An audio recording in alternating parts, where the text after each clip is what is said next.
Bonjour à tous.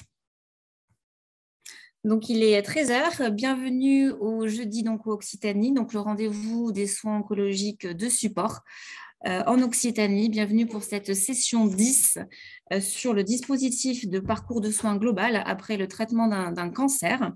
Donc, en webinaire d'une heure, de 13 heures à 14 heures. Je vais vous présenter rapidement du coup les consignes. Diapositive suivante, s'il te plaît, Célia. Merci beaucoup. Donc, pour le bon déroulement de ce webinaire, sachez que vos caméras, vos micros sont automatiquement désactivés. Vous pouvez poser vos questions, non pas via le chat qui est fermé, mais dans le module questions-réponses qui est dans la barre outils juste en bas de votre écran sur Zoom. Si vous avez un problème technique, n'hésitez pas à contacter Célia au 05 31 15 65 12.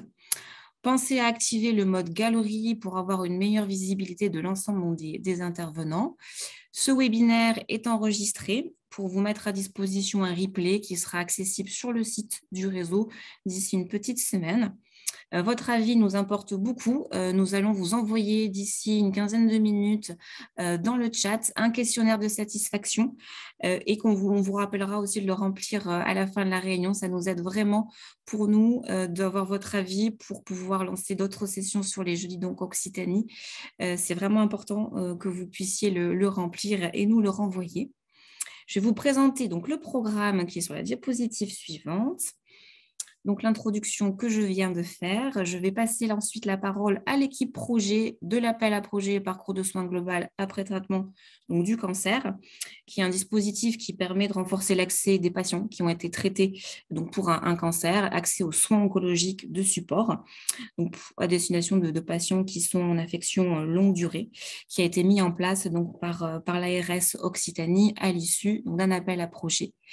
Ce dispositif va vous être présenté par l'ensemble de l'équipe, à la fois le parcours du patient au sein de ce dispositif, les critères d'inclusion et d'exclusion au dispositif, le rôle du prescripteur et de la structure coordonnatrice qui aura été retenue à l'issue de l'appel à projet, qui est déjà retenu, pardon, l'ensemble des éléments de communication sur ce dispositif et le retour sur les premières inclusions qui ont déjà été effectuées.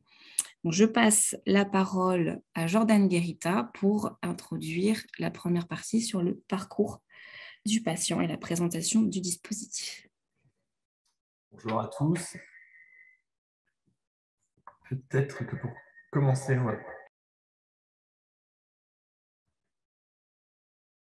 On ne t'entend pas, Jordan, du coup. tout le monde a coupé.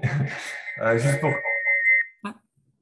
Alors, j'en profite peut-être, j'ai oublié de présenter l'équipe projet ARS, excusez-moi, donc voilà. composée de Maud, Apchiche, Ceruti, j'espère que je prononce bien, Maud, Sylvie Boulier, qui est connectée également, Daniel Apod et Jordan Guerita, qui s'apprête à prendre la parole avec un son sans écho, on l'espère. Sans écho. Voilà, super. Jordan, c'est à toi. Juste, je me permets d'intervenir, Jordan. Il faut que Sylvie coupe le son de retour de son ordinateur. C'est-à-dire qu'en gros, vous avez coupé le son de Zoom, mais par contre, votre ordi, il faut couper le son de l'ordinateur parce que c'est ça qui fait écho. Et après, le remettre, enfin, vous entendrez par celui de Jordan, je pense. Vas-y, Jordan, essaye. Ouais. Non, il y a toujours un écho. Voilà, il y a un micro ouvert, enfin, il y a le son qui est ouvert derrière, en fait, chez vous. Il y a un truc qui. Ouais, non. Ben, sinon, coupe le tien. Ouais, je vais couper le mien, comme ça sera plus simple. Ouais, mais tu n'auras plus de micro, du coup. Non, ça ne marche pas, là. C'est bon. Ouais, je vais passer par le micro de mode parce que ça semble fonctionner. Je vais essayer de parler un peu plus fort, du coup. Donc, peut-être qu'on peut rapidement se présenter. Peut-être Maud en premier. Voilà, donc moi c'est Maud Apchice-Ceruti, donc je travaille au pôle soins primaires à l'Agence régionale de santé et j'ai un poste de chargé de projet transverse et je travaille notamment sur ce projet, sur cet appel à projet, sur la mise en place de ce parcours soins de support post-cancer. Bonjour, vous m'entendez? Oui. Donc, bonjour, je suis Sylvie Boulier. Je travaille également à la direction du premier recours sur des projets transverses tels que les CPTS, quelques CPTS Covid-Don, les protocoles de coopération et notamment le parcours après-cancer. Daniela Pope s'excuse, hein, mais il avait une autre réunion en même temps. Donc, il est référent administratif sur la partie cancer et médecine. Donc, moi, Jordan Guerita, donc, je suis chargé d'évaluation et de pilotage des politiques de santé donc, au sein de la direction des projets. Et j'ai également la co-coordination de portefeuille cancer et des articles 51 sur la thématique cancer et maladies chroniques. Donc, aujourd'hui, hein, l'objet de cette présentation, c'est vraiment de présenter dans son ensemble le dispositif ainsi que le parcours patient, les différents critères d'inclusion, d'exclusion, le rôle des prescripteurs et structures coordinatrices et faire un point à la fois sur la communication et à la fois sur, alors non pas peut-être les premiers retours des inclusions, mais vraiment sur le rôle qu'a la Ligue contre le cancer dans ce dispositif. Donc, petit point de contexte d'abord. Donc, on sait la difficulté majeure rencontrée par les patients donc, en sortie d'hôpital dans le cadre notamment de leur parcours ambulatoire qui consiste vraiment à trouver des professionnels en ville pour assurer les soins de support et l'accompagnement le plus adapté en fonction de leurs besoins. Donc, face à ça, est sorti un décret, le décret en 2020-1665 du 22 décembre 2020 avec une instruction de janvier 2021 dont l'objet est de faire une expérimentation sur la mise en œuvre d'un dispositif de soins oncologiques global après traitement d'un cancer. Et donc, c'est soutenu et mis en œuvre notamment par les ARS donc, au niveau national. Et donc, nous avons saisi cette opportunité au niveau de l'ARS Occitanie.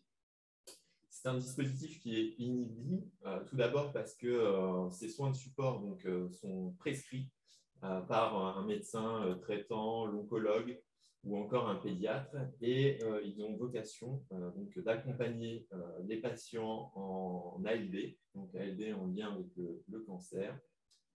La cible, c'est vraiment d'améliorer la qualité de vie et surtout réduire les risques de séquelles et prévenir les rechutes. L'objet de ce dispositif, c'est de proposer donc, via un panier de 180 €, un ou plusieurs bilans et ou consultations diététiques de psychologues et également d'activités physiques adaptées.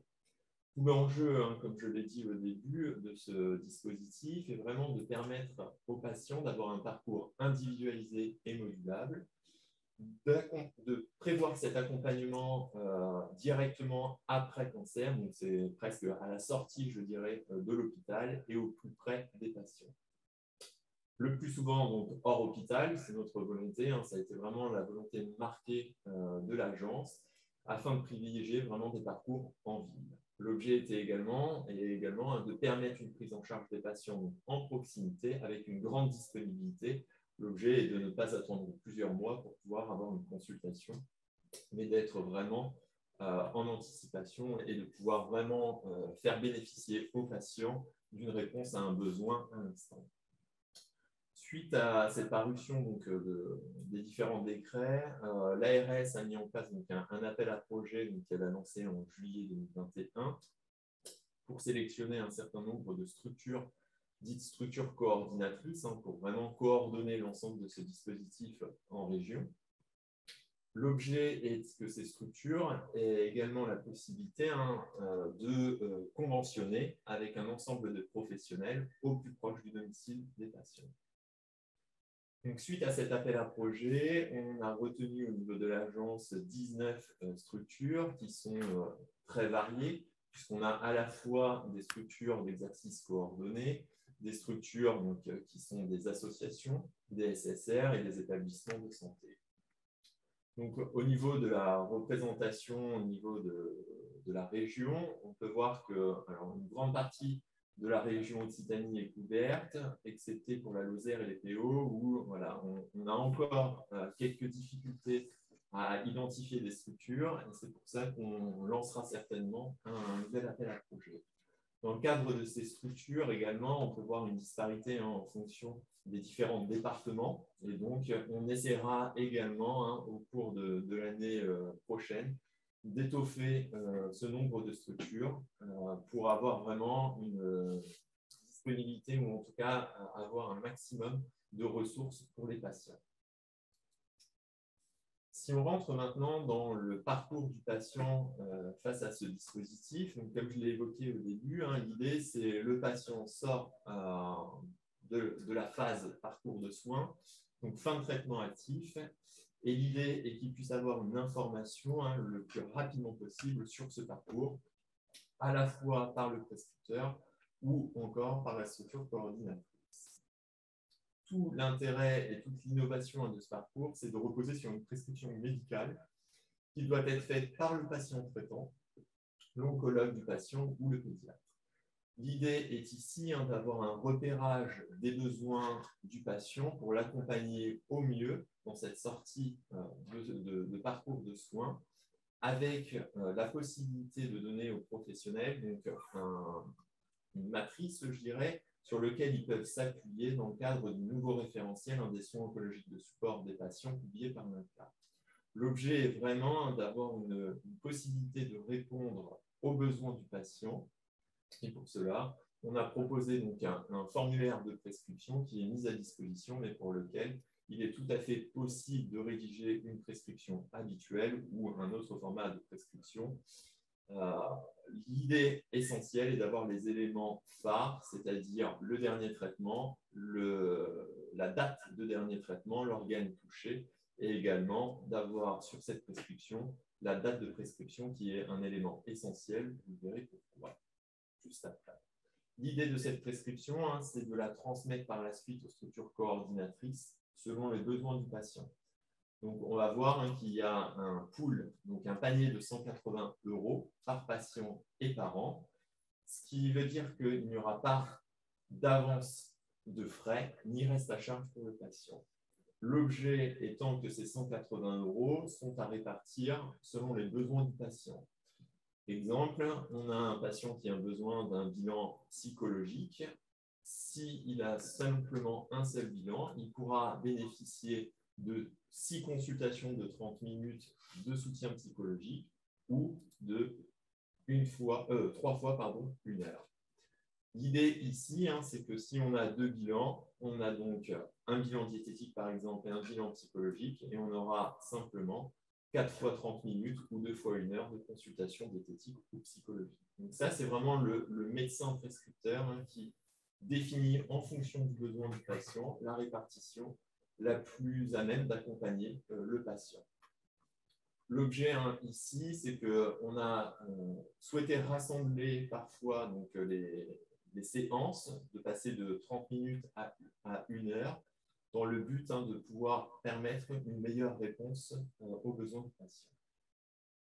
Bien sûr, les variantes sont également possibles vis-à-vis de ce parcours. L'objet est de rentrer dans les 180 €, qui est le panier de soins qui est financé à l'heure actuelle. Donc, une fois, peut-être passer à la diapo suivante, merci. Une fois donc, la structure qui reçoit cette prescription médicale, la structure va orienter le patient. Donc, pour orienter le patient, c'est une mise en relation avec les professionnels qui ont conventionné avec cette structure ou qui sont salariés de la structure coordinatrice. Donc, je rappelle, on a bien les diététiciens, les psychologues et les professionnels également habilités en APA. Juste revenir peut-être sur un point que j'ai oublié sur la diapo précédente, c'est que l'activité physique est simplement comprise au niveau des 180 €, seulement est compris le bilan. L'ensemble des séances d'activité physique adaptée ne sont pas prises en charge dans le cadre de ces 180 €. Suite à cette mise en relation, donc, il y aura donc, les prises de rendez-vous, que ce soit par le professionnel, par la structure coordinatrice ou par le patient lui-même, Maud le précisera tout à l'heure. Il y a la réalisation des bilans et l'envoi de ces comptes rendus au prescripteur et au médecin traitant. À ce moment-là, à lui de juger s'il y a un ajustement éventuel à faire en termes de consultation prescrite au regard de cette première prescription qui a été faite. Suite à ces bilans, rentre le parcours lié aux consultations. Donc, de la même façon, on va avoir toute l'organisation des consultations qui sera mise en place, avec l'envoi également, pour chaque consultation, d'un compte-rendu au prescripteur et au médecin traitant. On arrive, une fois que l'ensemble du coût de 180 € est épuisé, on arrive en fin du forfait, et donc avec une information au prescripteur et au médecin traitant. Concernant les critères d'inclusion, donc ça bénéficie, c'est un parcours qui peut bénéficier donc à l'ensemble des patients qui sont en affectation longue durée, donc on a ALD 30, ALD qui est rattaché au cancer. Ça commence à partir de la fin du traitement actif du cancer et au plus tard, 1 an après le dernier traitement. Sachant que l'ensemble de ces bilans et consultations doivent être consommés également dans un délai de 12 mois. Donc, inutile de faire tous les bilans dès le premier mois. En fonction des besoins, on peut les répartir, en tout cas, sur toute l'année. Donc, ça intègre tous les patients sous traitement adjuvant, donc thérapie ciblée, thérapie orale, hormonothérapie, et également peuvent être inclus les patients sous herceptine, donc dès la fin des traitements initiaux. Au niveau de l'agence, en Occitanie, on a souhaité pouvoir intégrer un maximum de patients pour en faire bénéficier le plus grand nombre. Conformément aux différentes orientations nationales, par contre, une personne qui est en soins palliatifs ne peut pas être inclue dans ce parcours puisqu'elle bénéficie, dans le cadre de son parcours de soins de support. Je laisse la parole à Maud qui va vous dire le rôle du prescripteur. Voilà, on a déjà un peu abordé, Jordan a un peu abordé le rôle du prescripteur dans sa présentation, donc je vais le faire de manière globale. Donc le prescripteur a un rôle d'information sur le dispositif et il a également, principalement un rôle de repérage des besoins du patient, donc à partir de la grille de repérage de l'INCa. Et donc, à partir de ce repérage qu'il effectue, il pourra faire sa prescription. Une fois la prescription faite, le prescripteur pourra orienter le patient vers la structure coordonnatrice qui est au plus proche de son domicile. Parce que c'est bien là l'objectif de ce parcours, d'être au plus proche du domicile du patient. Et le prescripteur sera aussi, recevra tous les comptes rendus des bilans et des séances qui sont faites par son patient, et il pourra réajuster aux besoins dans la limite du panier de 180 €.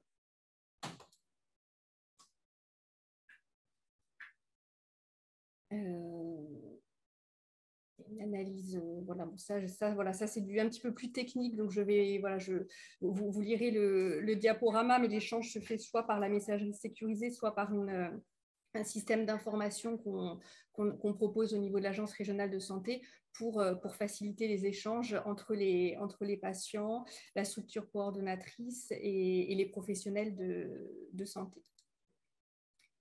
La structure coordonnatrice, elle, a également un rôle d'information du patient sur le parcours et sur le recueil des données, parce que c'est un dispositif expérimental. Donc les patients devront répondre à des questionnaires à plusieurs moments tout au long du parcours, et ces données seront remontées par l'ARS à l'INCa.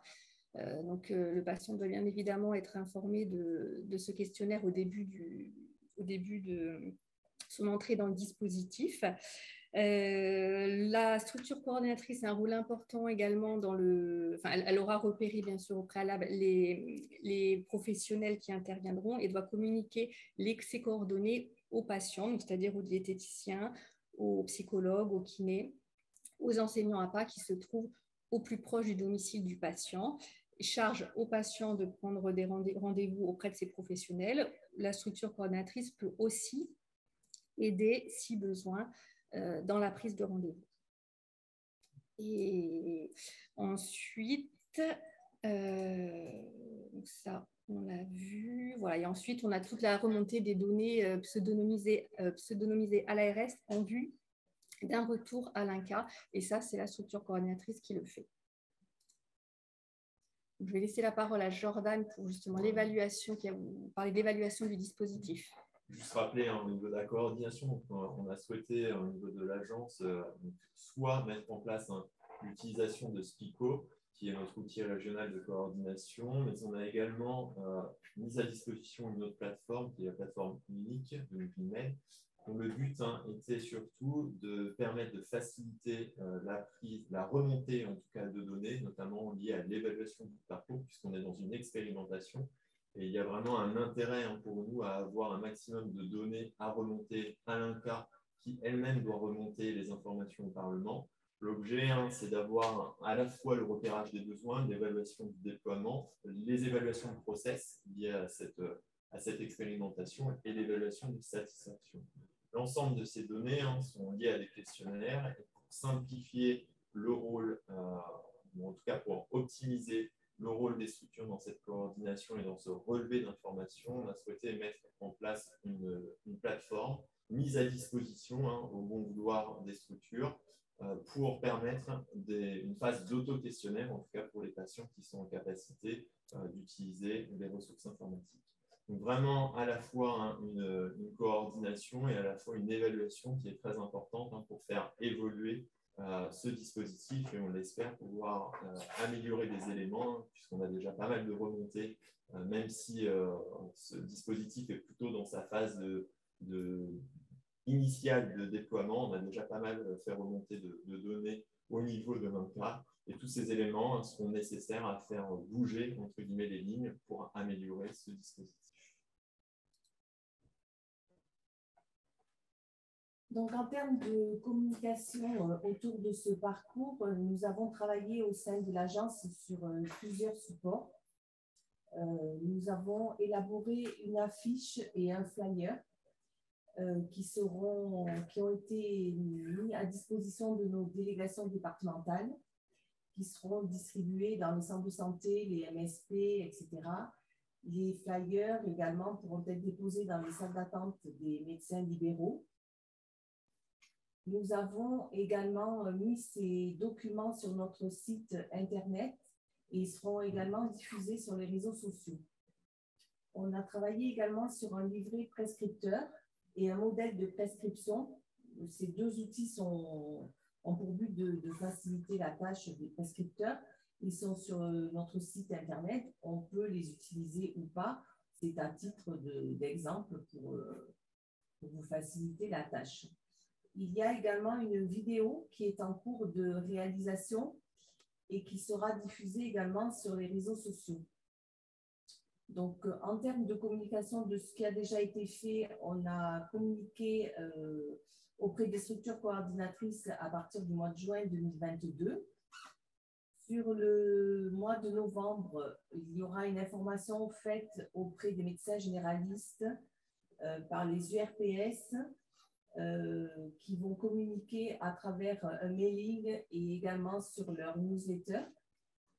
La DCGDR doit également nous confirmer par quel biais elle peut apporter son soutien pour communiquer sur le terrain au plus près des patients et être notre relais par rapport au public. Il y aura aussi une information auprès des oncologues donc via le réseau Onco-Occitanie par un mailing, leur newsletter et leur site Internet. Et donc, une information auprès des patients par également le réseau Onco-Occitanie et la DCGDR qui doit nous confirmer de quelle façon elle va communiquer.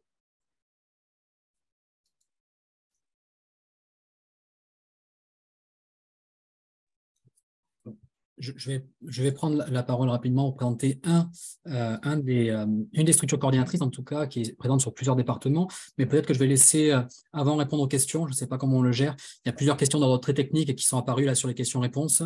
Et peut-être avant de passer à cette présentation-là, de vous laisser répondre aux questions. Oui, tout à fait. Merci Ricardo.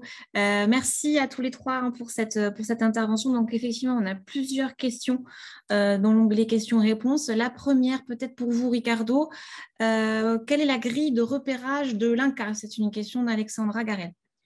Alors, c'est peut-être plus l'ARS qui pourrait répondre, mais vous l'avez sur le site de l'INCa, justement, disponible aussi sur le site de l'ARS. Il suffit de taper grille de repérage patient sur l'INCa, et voilà, c'est un questionnaire que vous pouvez faire. Il y a une partie qui se fait en auto-questionnaire, voilà, mais elle est tout à fait disponible.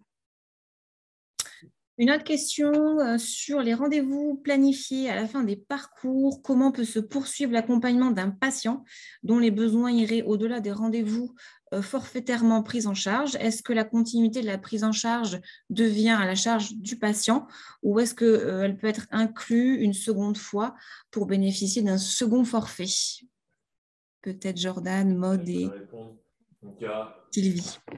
inclure une seconde fois, non, puisque on est bien sur un parcours, un dispositif qui est sur 12 mois et donc qui doit se faire la première année en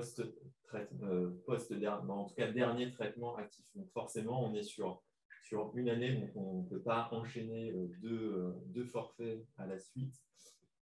Toutefois, donc, dans la continuité, c'est vraiment une prise en charge après qui est liée, donc, qui redevient à la charge du patient.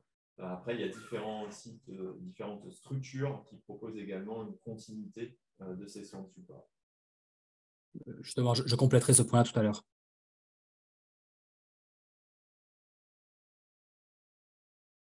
Une question de M. Reyes Ortega. Est-ce que les structures coordinatrices auront un financement pour le suivi, le conventionnement et la remontée des données? Ouais, alors, très bonne question qui a fait de nombreux débats depuis la sortie de l'instruction.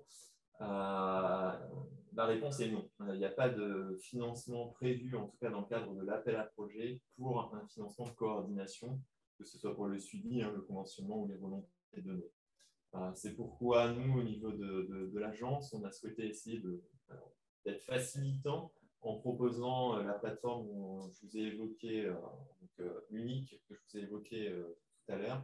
C'était vraiment pour nous une façon de participer en dehors de ce forfait de coordination qui n'a pas été souhaité par l'INCa pour être vraiment dans cette étude et expérimentation en vie réelle.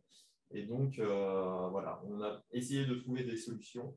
Elles sont ce qu'elles sont, mais voilà, on n'a pas de financement proprement dit de coordination. Merci Jordan. Est-ce que l'APA, l'activité physique adaptée, est inclus dans ce panier de 180 €? Question de Cyril Sarost.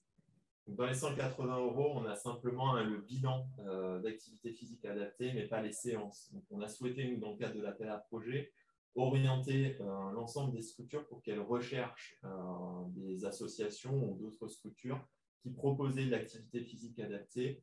Alors parfois c'est totalement gratuit, parfois ça nécessite un petit financement, une part de financement qui peut être pris de temps en temps par des structures ou encore les mutuelles.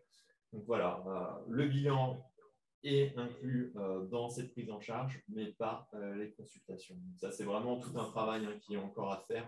On espère beaucoup des articles 51, notamment pour avoir dans les années à venir également la prise en charge des séances. Merci Jordan. Et une dernière question avant de laisser la parole à Ricardo. Donc une question pour les pharmaciens d'officine de Rodolphe Lopez sur la détection des besoins des patients qui ont un cancer.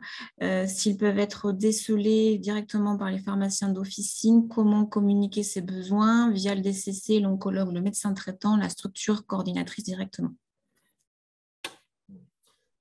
Donc, on a vraiment fait le choix de mettre à disposition des affiches. Donc, les pharmaciens vont recevoir, un pharmacien d'officine vont recevoir des affiches par rapport à ce parcours parce qu'on sait que voilà, ce sont des acteurs clés dans ce repérage. Bien sûr, l'information doit être communiquée par la suite. Donc, communication, je dirais, soit le DCC, soit via le DCC, soit les messageries sécurisées de santé. Possible intervention au niveau de la structure coordinatrice, mais là de nouveau, la structure coordinatrice intervient à la suite souvent de la prescription. Donc plutôt, je dirais, un contact direct avec oncologue, médecin traitant, peut-être aussi d'information aux patients et peut-être indiquer voilà, ce que lui-même les besoins et essayer de faire remonter au possible. Mais c'est vrai que même une information à la structure coordinatrice peut être la bienvenue. Je dirais que plus il y a de voies d'information, mieux c'est pour avoir un forfait de 180 € qui sera le plus le plus optimisé. Je crois que M. Dominguez veut compléter, donc je vais laisser la parole. Non, c'était vraiment ça. Je pense que les réponses ont été apportées. J'ai mis dans le chat les deux liens dont on a parlé. pour l'INCA sur la grille et sur le lien vers la page de l'ARS qui est pour moi hyper intéressante et ça répond aussi à d'autres questions qui sont arrivées un peu après sur quelles sont les structures coordinatrices sur chaque département quasiment. Donc voilà, c'est pour ça que je prends la parole en tant que Ligue contre le cancer. Donc moi, je suis le directeur du comité du Gard, mais je prends la parole un peu pour parler de manière générale sur la Ligue qui est présente beaucoup en Occitanie, dont 7 des comités sont soit coordinateurs du parcours, soit en partenaire sur l'Occitanie. Et du coup, ça peut aussi répondre à un besoin parce que finalement, la Ligue existe depuis de nombreuses années, plus de 100 ans. Et dans beaucoup de comités, ça fait plus de 20 ans qu'on propose des soins oncologiques de support. Et je reprends sur certaines questions qui ont été posées. En effet, une fois qu'on a dépassé le forfait de 180 €, il n'y a plus grand-chose qui est prévu. Par contre, des structures comme la Ligue ou d'autres, on n'est pas les seuls, proposent des séances d'APA, d'activité physique adaptée, proposent un parcours de soins de support complémentaire, de soutien psychologique, d'ateliers diététiques, de consultation diététique. Donc, il y a une offre de services qui existe sur le territoire, quasiment sur toute la région, évidemment avec quelques disparités certaines fois, mais en tout cas, vous avez déjà au moins 7 comités en Occitanie qui pourront proposer du complément, du suivi à cette expérimentation-là. Petite note aussi au niveau national, on a 35 comités, donc 35 départements qui sont dans cette expérimentation-là, avec certains comités, en Occitanie notamment, qui ont voté une expérimentation étendue, où on ouvrira aussi aux patients qui sont en après-traitement, après un an, voire avant. Mais ça, vous vous renseignerez directement auprès de ces comités-là. Quoi dire de plus, si ce n'est qu'il y a beaucoup d'expériences qui ont déjà été mises en place dans les comités. Donc, j'ai fait le point avec quelques-uns. On a quelques difficultés encore d'accès à la prescription pour les patients parce que les communications n'étaient pas encore opérationnelles, je pense, mais ça va venir, comme on le disait à l'instant, la communication part depuis quelques jours. Donc, il va y avoir de l'information, notamment auprès des médecins et des oncologues. Ce qu'on a pu voir aussi, notamment dans les comités, c'est que certains ont pu prendre contact déjà avec les URPS, avec certains centres hospitaliers et mettre en place de nombreuses conventions. Donc, on commence à avoir déjà des mises en place et surtout des besoins. Et nous, dans nos fichiers, actuellement à la Ligue, rien que sur l'Occitanie, et encore, on n'est pas tous à utiliser le logiciel, on a plus de 2000 patients qui ont été accompagnés en 2021, dont une grande partie peut avoir besoin de ce parcours-là. Donc, c'est vraiment une offre supplémentaire, une offre très pertinente qui doit en effet venir des prescripteurs avec un besoin identifié. Donc voilà, nous, on sera là pour informer, accompagner, coordonner. C'est vrai qu'il y a cette difficulté-là de pas de financement de la coordination, et ça, on est tous au courant là-dessus. Et malgré le fait qu'en effet, il y a déjà 6 mois de travail minimum qui représente en moyenne, on l'a évalué au niveau de la Ligue, à 330 heures de travail fournies par les comités pour ce dispositif-là, mais qui fait sens et qui est une expérimentation. Et je pense, comme on le disait tout à l'heure, il y a des évaluations, il y a aussi beaucoup de questionnaires qui sont des fois un peu chronophages peut-être pour nous, les structures coordinatrices, et pour les patients, par contre, qui pourront aussi faire remonter des besoins concrets et faire une évaluation poussée de ces dispositifs-là. Donc voilà, donc en tout cas, n'hésitez pas à contacter les structures locales coordinatrices dont vous avez les informations sur le lien de la page de l'ARS. Et pour 7 comités en Occitanie, on sera opérateur ou coordinateur du dispositif. Donc, n'hésitez pas à nous contacter. On est vraiment à l'écoute avec surtout voilà, cette complémentarité de services finalement, avec ces bilans initiaux et quelques séances. Et puis après, des soins de support proposés aussi au plus proche du domicile des patients. Merci beaucoup, Ricardo. Est-ce que du coup, vous souhaitez enchaîner? Il vous reste une diapositive peut-être à présenter, ou est-ce qu'on passe Il y a des questions qui sont arrivées dans l'intervalle, mais qui sont un peu générales. Je pense qu'on peut peut-être passer la dernière diapositive, Jordan ou Maud, et passer à une session d'échange. Je pense qu'il faudra qu'on envoie peut-être dans le compte-rendu les liens, parce que je vois que ce soit dans la partie discussion ou questions-réponses, tout le monde n'a pas accès aux différents liens. Oui, alors je pense qu'en fait, pour ceux qui cherchent le lien effectivement renvoyé par Ricardo sur l'INCA, vous allez trouver, sur le formulaire INCA, pardon, vous allez trouver le lien dans l'onglet répondu de questions-réponses. Donc, vous avez les questions ouvertes qui ont été posées oralement, dont la réponse n'a pas été apportée par écrit. Et il y a dans l'onglet juste à côté, en haut à droite, répondu, il y a 5 questions pour lesquelles nous avons pu répondre en direct, et certains liens ont été diffusés à ce niveau-là.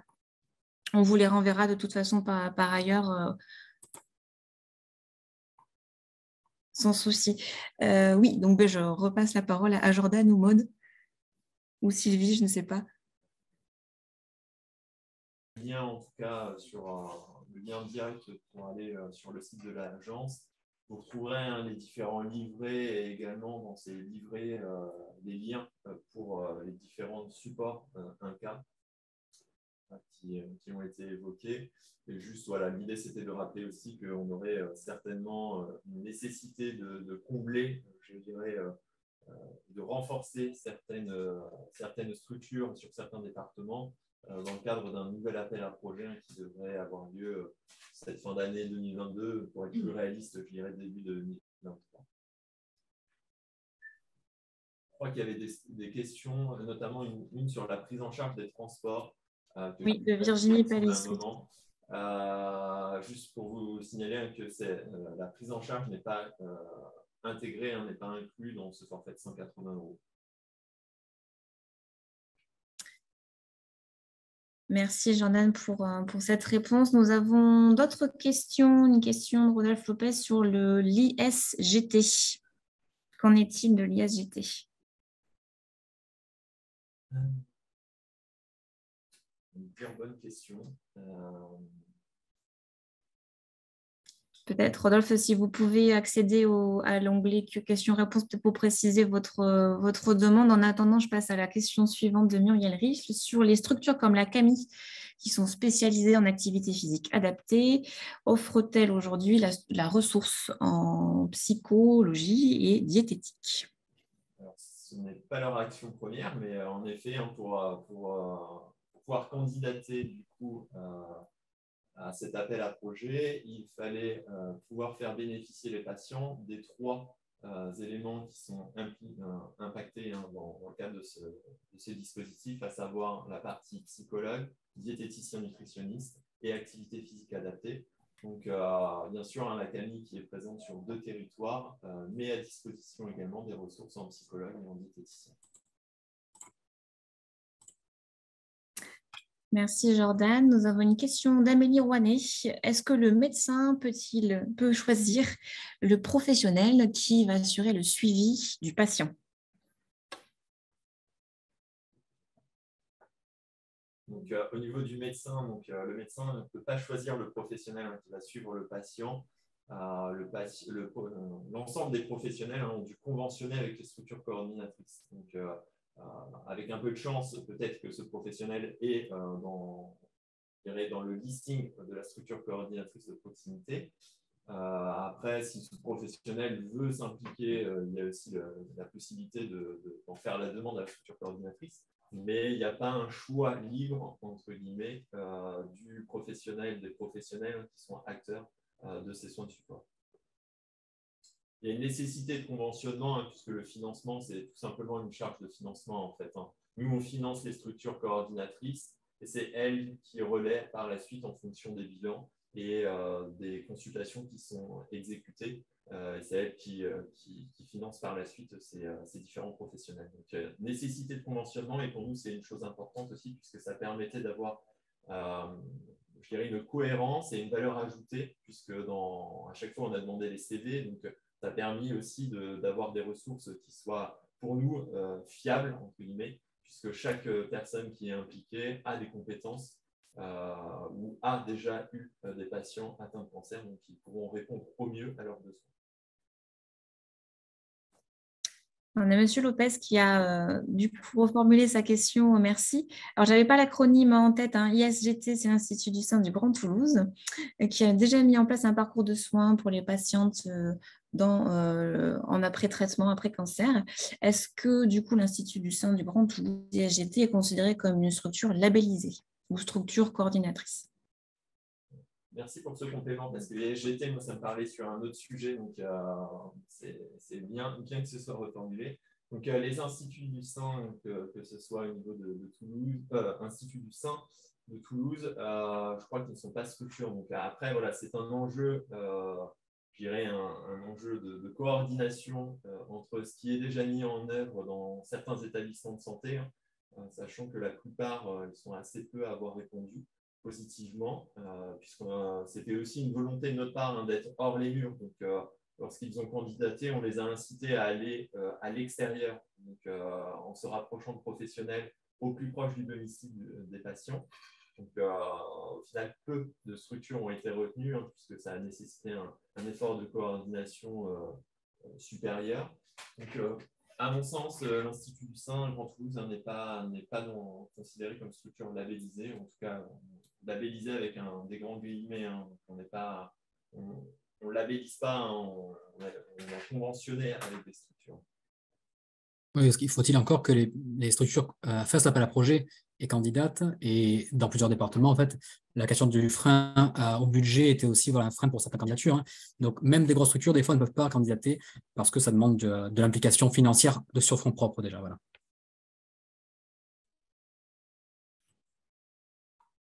Nous avons une question d'un spectateur anonyme sur la facilité avec laquelle le recrutement a pu être fait des professionnels pour réaliser les séances avec du coup un tarif proposé qui serait pas forcément attractif.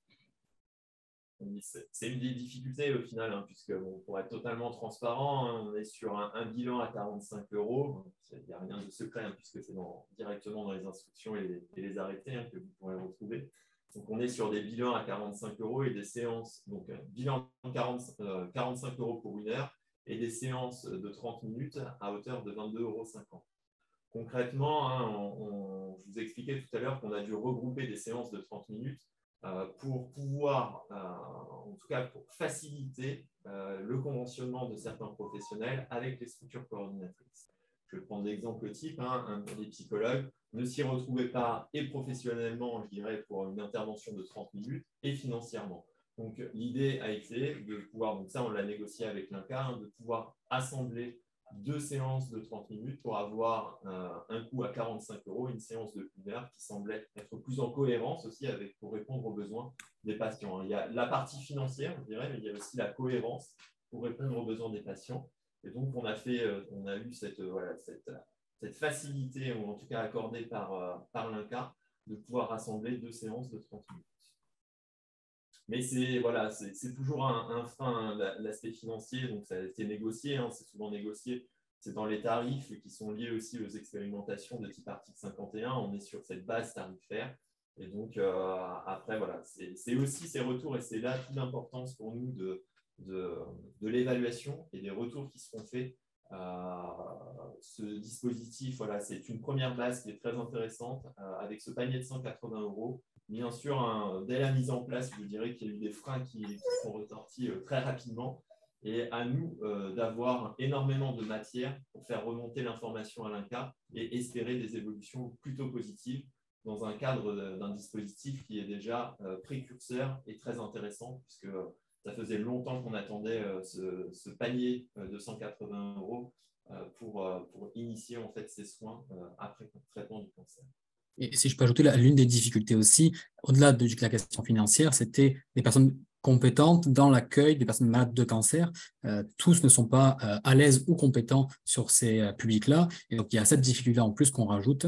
Et donc, trouver le bon professionnel, et comme vous le disiez tout à l'heure, avec les bons diplômes, avec les bonnes références aussi, pour accompagner de manière cohérente et compétente les patients. L'idée, c'est vraiment la difficulté qu'on retrouve des patients, et c'est vraiment la nature même de ce dispositif. C'est maintenant que je sors de l'hôpital, qu'est-ce qu'il en est pour moi et comment je fais pour trouver les bons professionnels, les professionnels qui ont les qualifications pour répondre à mes attentes et à mes besoins, pour que je puisse être le mieux accompagné dans cette poursuite après traitement. Et donc, la volonté, c'était d'essayer de structurer cette solution autour de ces structures et de conventionner avec des professionnels pour vraiment qu'il y ait ce repérage qui soit facilitant et facilité. Merci Jordan. On a une question supplémentaire qui a été répondue à l'instant, je pense, par Ricardo. C'était pour le Gard, donc je vous invite à me contacter directement quand c'est le Gard. Évidemment que tout partenaire qui souhaite s'impliquer dans la démarche, on vous rencontre. Je l'ai fait avec plusieurs CPTS dans le Gard, plusieurs MSP. Et donc, au contraire, nous, l'intérêt, c'est que vous puissiez aussi facilement connaître ce dispositif-là, qu'on puisse le présenter à l'ensemble des équipes et qu'on vous fournira, parce que je vois la question d'après, les documents du type ordonnance, etc., dont une pour le Gard notamment, où on s'est inspiré de l'ordonnance de Oncopaka, qui est un peu plus détaillée. Voilà. Donc n'hésitez pas en tout cas à me contacter directement pour le Gard et pour les autres départements à contacter mes collègues. Sachant que sur du coup les questions, il y en a certaines qui reviennent sur les structures coordonnatrices, donc on vous a envoyé le lien vers le site de l'ARS. On va reprendre toutes ces questions de toute façon pour vous envoyer peut-être des réponses pour ceux qui n'ont pas forcément accès ou vu passer les différents liens. Je pense que les intervenants sont d'accord, on travaillera ça ensemble, on refera une réponse collective du coup en envoyant donc les bonnes sources pour les participants. Je voulais juste préciser que sur le site internet du réseau Onco-Occitanie, vous avez un annuaire qui est disponible aussi dans la rubrique annuaires régionaux sur le dispositif parcours de soins global après cancer et qui vous permet de retrouver donc les structures qui ont été retenues dans le cadre de ce dispositif. Mais vous avez également d'autres annuaires qui sont mis à jour régulièrement tous les 18 mois, des annuaires de l'offre de soins de l'offre en soins de support oncologique dans la région Occitanie, notamment l'annuaire de l'offre de soins de support des établissements autorisés en cancérologie de la région, l'annuaire des associations et des structures qui proposent des soins de support oncologique aussi en ville, dans la région aussi Occitanie, donc l'annuaire également de l'offre de soins support oncologique dans les réseaux territoriaux et donc les structures retenues qui ont été candidates à ce dispositif, qui ont été retenues suite à l'appel à projet que vous a présenté l'équipe de l'Agence régionale de santé. Donc, vous pouvez aussi consulter donc, le site internet du réseau, donc c'est http://www.onco-occitanie.fr. Je vais vous le mettre aussi dans le chat et n'hésitez pas à aller regarder ces différents annuaires. Est-ce qu'il y a d'autres questions? Oui.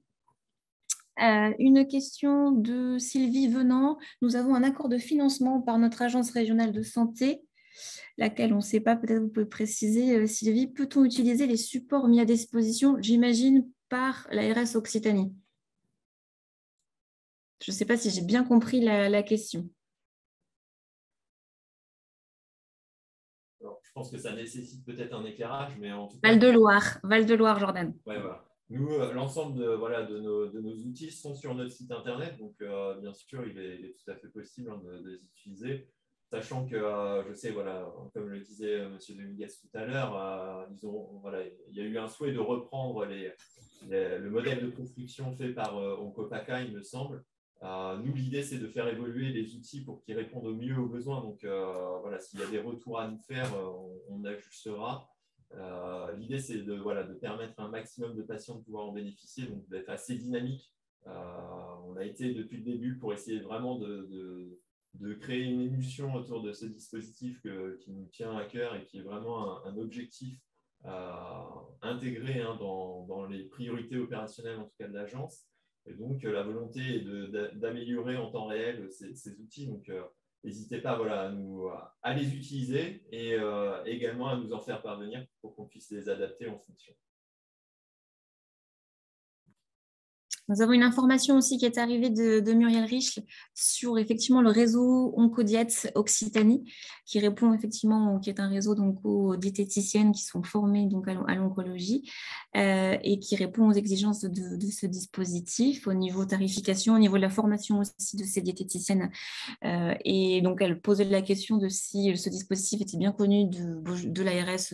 Je réponds un peu en leur nom, je pense que oui, mais tu pourras commenter, Jordan. Et Ricardo a répondu à cette question aussi, Muriel, pour pouvoir prévoir une mise en contact avec la Ligue. Je ne sais pas si, Jordan, tu veux compléter.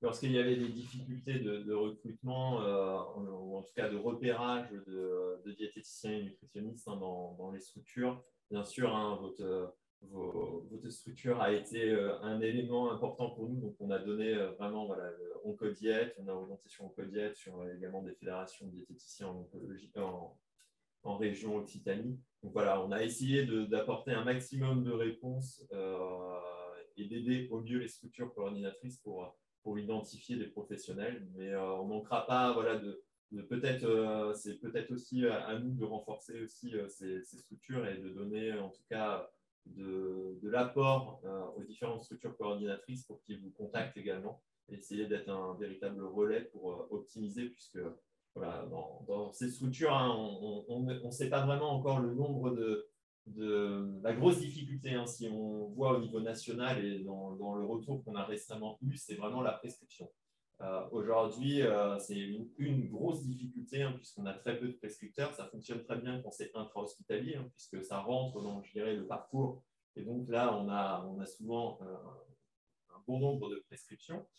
Dès qu'on sort de l'hôpital, c'est un peu plus compliqué, donc, pour avoir des prescriptions, notamment par les médecins généralistes.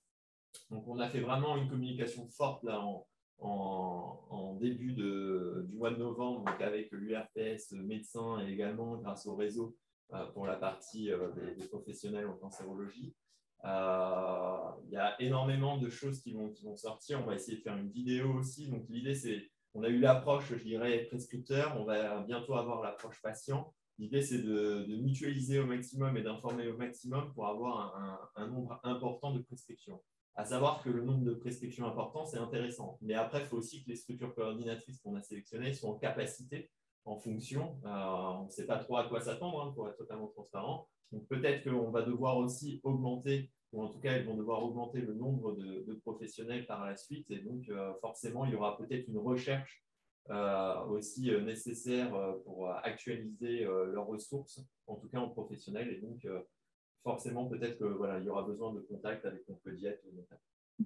Bon, on récapitulera tout ça dans le document qu'on vous fera parvenir avec effectivement les différents liens et puis les contacts donc, de Muriel qui est référente du réseau Oncodiet sans problème pour pouvoir la contacter. Nous avons une question de Guillermo Reyes Ortega sur la convention possible d'une structure coordonnatrice avec l'hôpital pour les consultations de diététique et de psychologie post-cancer, avec l'exemple du centre hospitalier de Rodez.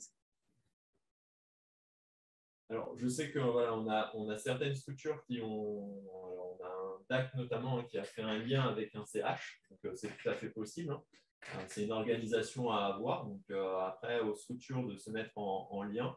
Nous, on a essayé d'accompagner, hein, lorsqu'il y avait voilà, des enjeux justement de position entre structures coordinatrices ou simplement acteurs du support. Donc, au niveau de l'agence, on a essayé d'être un appui et un soutien pour essayer d'harmoniser au sein de départements. Donc, c'est tout à fait possible. En tout cas, ça a été possible pour un département, donc ça peut l'être pour un autre.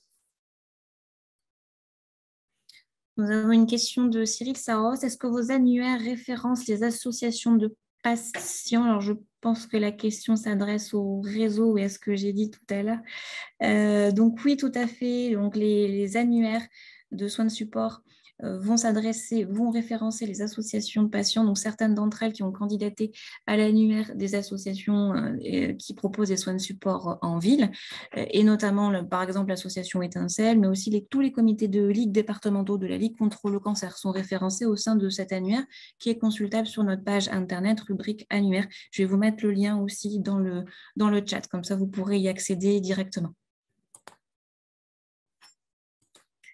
Est-ce qu'on a d'autres questions? Des affiches infos pour les pharmacies d'officine, qui seraient potentiellement diffusables sur des grands écrans?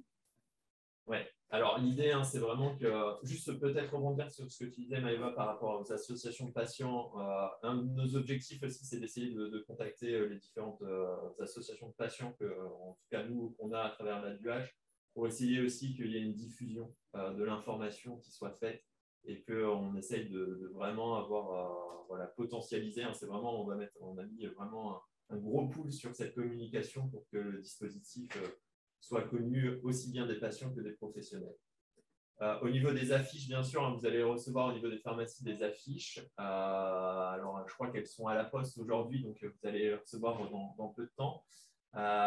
Au niveau de ces affiches, donc, il y a les affiches et la vidéo. La vidéo, notre objectif, hein, c'est d'à la fois de la diffuser sur les réseaux, mais également de pouvoir la mettre dans les salles d'attente. Les salles d'attente des différents cabinets ou encore dans les établissements de santé. Si vous avez un écran, bien sûr, elle sera disponible et vous pouvez la diffuser sans aucun problème. La volonté, c'est vraiment cette diffusion massive et essayer d'avoir vraiment de l'information patient au maximum. Alors, il nous reste 4 minutes. Je ne vois pas d'autres questions. Je fais vite le tour. J'invite, en attendant une éventuelle question pour terminer ce webinaire, les intervenants peut-être à apporter le mot de la fin avant de conclure. Non, je n'ai pas de questions supplémentaires.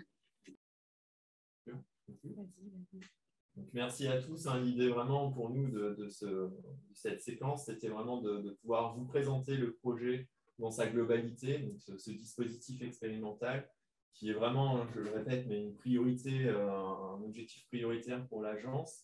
La volonté, c'est que ce dispositif, un maximum de patients puissent en profiter. On a essayé d'ouvrir un maximum de patients, également de faire une communication renforcée. Donc maintenant, voilà, c'est à vous aussi, je dirais, on attend beaucoup aussi de chaque personne qui est présente aujourd'hui pour communiquer sur ce dispositif. Plus on partagera, plus l'information, plus les patients pourront en bénéficier. Et il y a une forte attente voilà, de notre part, mais également de l'INCa pour avoir ces remontées de données qui sont également importantes. Et je pense que si on est tous ensemble, on est unis entre guillemets pour faire développer ce dispositif, on pourra l'enrichir et apporter de la matière aussi à l'INCa pour l'améliorer, parce qu'il n'est pas parfait, mais il a le mérite d'être présent et c'est une première, je dirais, une première marche atteinte et à nous de faire progresser tous ensemble. Merci beaucoup. Je tiens à remercier chaleureusement nos intervenants de l'Agence régionale de santé Occitanie, que sont Maud, Sylvie et Jordan, pour la présentation de ce dispositif. Ricardo aussi de sa disponibilité de la Ligue contre le cancer du Gard. Merci à tous pour vos questions. Cette session, elle a été malheureusement pas interactive vocalement, mais en tout cas, on espère avoir répondu un maximum à vos interrogations. Sachez qu'on apportera une réponse collégiale avec l'ARS, avec la Ligue contre le cancer, en vous envoyant bien sûr les documents, en vous renvoyant les bons liens, que vous puissiez avoir les informations demandées dans l'onglet questions-réponses. Ça sera peut-être aussi l'occasion de programmer un autre événement webinaire, par exemple, pour en discuter aussi prochainement, si certaines questions amènent à reprogrammer une suite de ces interventions. Je vous donne rendez-vous en mois de décembre pour les prochains jeudis, donc Occitanie, qui vont être dédiés aux soins palliatifs. Donc rendez-vous le 15 décembre, si je ne dis pas de bêtises. Non, c'est ça, le jeudi 15 décembre. Donc ça sera la 11e et dernière session de l'année 2022, donc qui se clôturera sur les soins palliatifs. Donc toujours un webinaire de 13h à 14h. Je vous invite aussi à répondre à l'enquête de satisfaction qui vous a été envoyée dans le chat. C'est vraiment important pour nous. On compte vraiment sur vos retours pour organiser au mieux ces jeudis donc Occitanie, rendez-vous des soins oncologiques de support. Il est 13h59. Nous allons du coup nous quitter. Un grand merci à tous. Passez une excellente après-midi. Et je pense que je n'ai rien oublié. À très bientôt pour ceux qui suivent les jeudis donc Occitanie. Merci. Au revoir. Au revoir. Merci. Merci, au revoir. Au revoir. Merci, au revoir.